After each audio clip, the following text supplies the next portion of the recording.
Hi there, I'm Lauren Eldahar, local realtor, Florida native, and graduate of Marjorie Stoneman Douglas High School in Parkland, Florida. Class of, well, maybe I should just keep that to myself.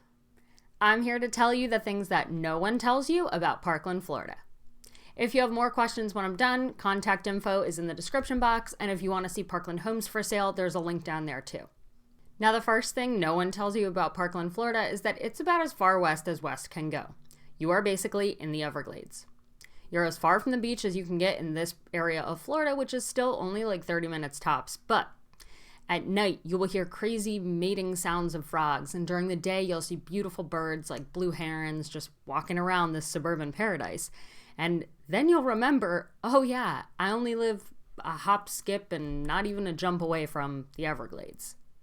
Speaking of west, you might see something that makes you feel like you're in the wild, wild west. Horses just walking down the street. Holmberg Road is a beautiful natural drive with a really slow speed limit, and it's not uncommon to see a Maserati driving home from work behind a Mercedes, behind a Porsche. And then you look over and there's your neighbor on horseback. I've talked about this in some of my other videos, but the zoning in portions of Parkland allows you to have things like a horse barn, so that explains that. I only tell you this because a lot of things you read about Parkland would never make you imagine it just this way. For instance, Parkland is one of the most affluent small cities in America. When you read that, you don't imagine a horse walking down the street.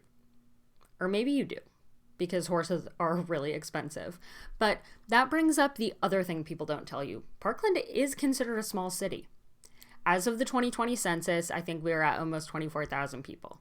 That's not that large, especially by comparison to the surrounding cities like Coral Springs, where there's 130,000, Boca Raton, 98-ish thousand, Coconut Creek, there's over 60,000, and not to mention Fort Lauderdale and Miami, which are 180,000 and 450,000 respectively. The way people talk about how Parkland is the place to be, it's easy to forget that it's a small town. But the people who live here will tell you you get the small town feel while still having access to the big city stuff. It's easy to pop over to Boca Town Center Mall without having to live next to a major mall. You get me? Parkland is pretty unique like that, and some people find that priceless. So don't forget to like and subscribe for weekly videos and check out some others while you're here. See you next week.